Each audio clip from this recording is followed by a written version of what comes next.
Para comenzar este episodio, quiero detenerme en algo fundamental, entender realmente qué es la sobreprotección. Mucha gente dice, mi mamá era muy protectora, pero no sabe distinguir entre protección saludable y protección excesiva. Y esta diferencia es clave, porque la sobreprotección no siempre es evidente mientras crecemos. A veces se confunde con cariño, con atención o con estar pendiente.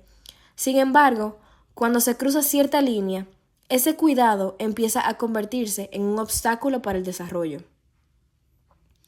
La sobreprotección aparece cuando los padres intervienen tanto en la vida del hijo que prácticamente lo incapacitan para actuar por sí mismo. Y lo más fuerte de todo es que, al inicio, todo parece positivo. Padres presentes, atentos, involucrados. Pero con el tiempo, el hijo empieza a sentirse limitado, sin independencia, sin la capacidad de equivocarse, sin espacio para desarrollar habilidades básicas. Y lo curioso es que muchos no se dan cuenta, sino hasta la adultez. Llegan a un punto en el que sienten que no saben cómo moverse solos, que les cuesta tomar decisiones o que experimentan un miedo enorme cuando tienen que enfrentar algo nuevo sin ayuda. Y ahí surge la reflexión. Creo que mi crianza tuvo un nivel de control que hoy me pesa. Por eso, ese tema es tan importante y por eso vamos a profundizarlo desde el principio. Sí, empezando con que cuando hablamos de sobreprotección, también es necesario poner ejemplos que permitan reconocerla, porque a veces creemos que sobreproteger solo es, por ejemplo, no dejar salir al niño o tener demasiadas reglas, pero va muchísimo más allá. Los padres sobreprotectores suelen estar tan involucrados que terminan reemplazando al hijo en situaciones donde el niño debería de intentar o fallar y aprender de estas mismas situaciones. Por ejemplo, vamos a poner hacerle las tareas o elegir sus amistades, resolverle cualquier conflicto, ya sea con sus compañeros o con un profesor o otro adulto, o incluso controlar cada paso que da para evitarle frustraciones al niño.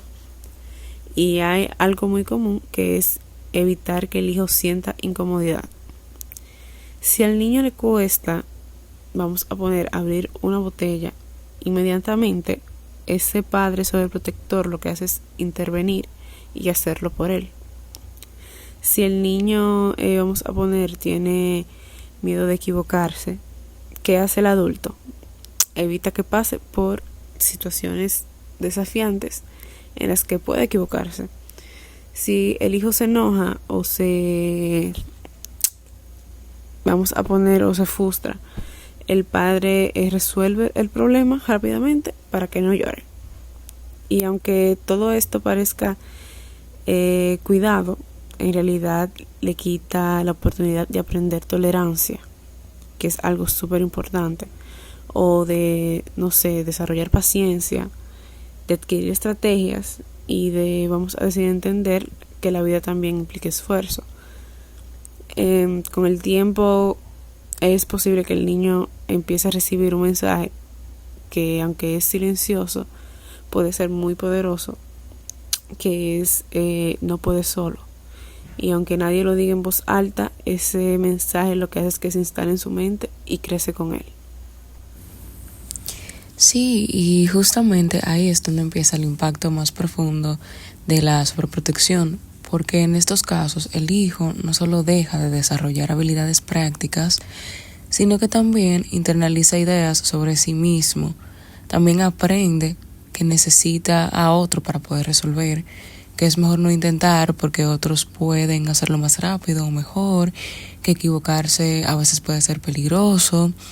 También que el mundo es hostil y que sus propias capacidades no son suficientes. O sea, todo eso se construye en pequeños momentos.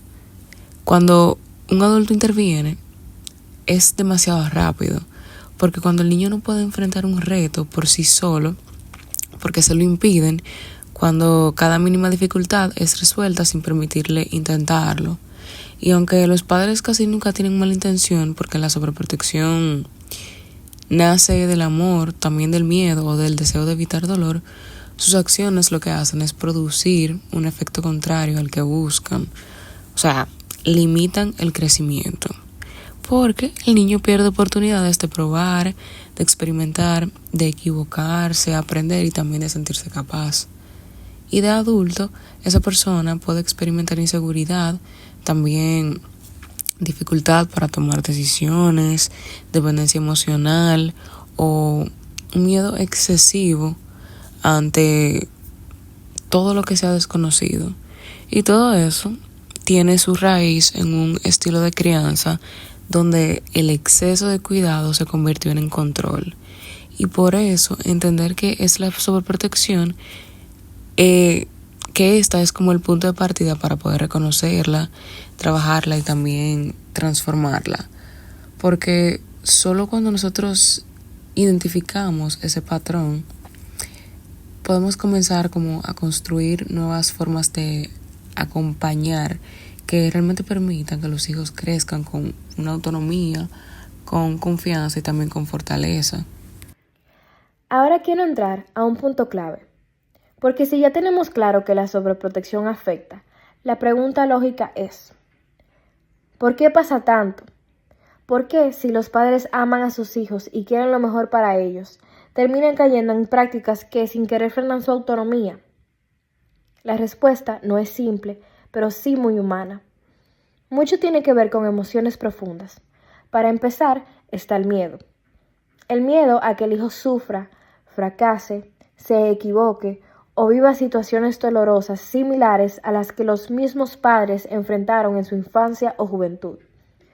Muchos padres vienen de experiencias duras, de hogares poco afectivos, de carencias económicas, de entornos inseguros o de viviendas traumáticas que quieren evitar repetir en la siguiente generación. Y desde ese lugar emocional dicen, yo quiero que mi hijo tenga una vida diferente, yo quiero facilitarle el camino. El problema es que ese deseo tan noble, cuando se convierte en evitarle cada dificultad, termina privando al niño de experiencias necesarias. Pequeñas frustraciones, desacuerdos, retos, responsabilidades y aprendizajes cotidianos. La vida sin frustraciones no existe.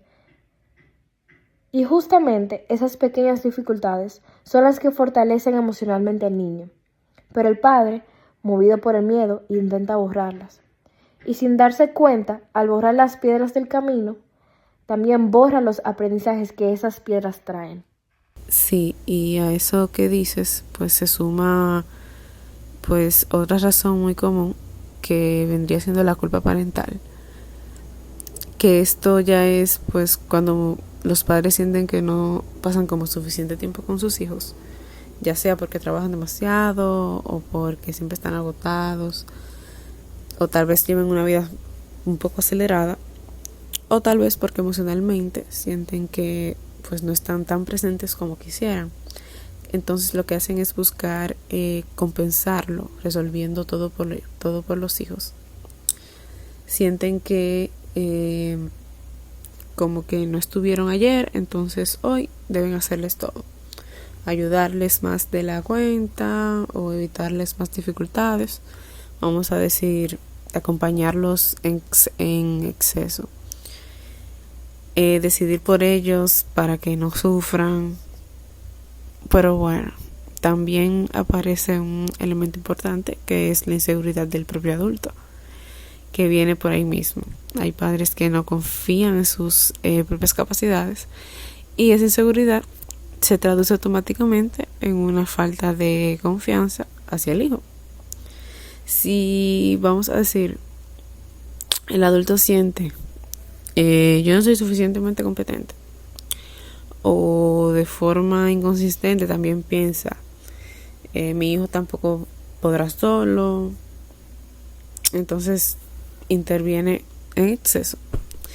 Y a todo esto súmale el contexto del mundo moderno, que está saturado de noticias alarmantes, ya que pues hoy cualquier padre abre redes sociales y ve historias, noticias de accidentes, de riesgos extremos, situaciones que aunque no representen la realidad cotidiana, generan cierta sensación de peligro, vamos a decir permanente.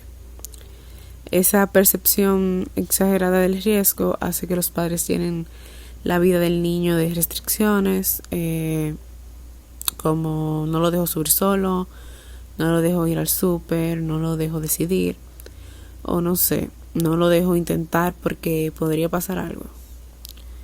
Cuando estas frases, estas preocupaciones se acumulan, lo que hace es que se construya como una barrera invisible, una barrera hecha, vamos a decir, de buenas intenciones, pero que lamentablemente limita el desarrollo emocional del niño y también el desarrollo práctico. Y todo eso que ustedes mencionaron anteriormente nos lleva a consecuencias claras, incluso a corto plazo, porque lo primero que suele pasar es que se va generando una especie de comodidad y vamos a decir que engañosa, porque el niño se siente acompañado, atendido, protegido, y obviamente aquí no le gusta que todo se lo resuelvan, porque a corto plazo todo parece perfecto, pero esa misma comodidad se va a transformar en una dependencia, porque un niño que está sobreprotegido puede empezar a demostrar dificultades que a veces los mismos padres no relacionan con su propia sobreprotección, porque tienen miedo a quedarse solo en un aula nueva, o tienen resistencia a dormir sin su mamá o sin alguien cerca, o que tengan temor a probar algún deporte nuevo o a interactuar en lugares desconocidos, no porque el niño tenga realmente limitaciones, sino porque no ha tenido suficientes oportunidades para poder enfrentarse a lo desconocido o comprobar de que este niño es capaz.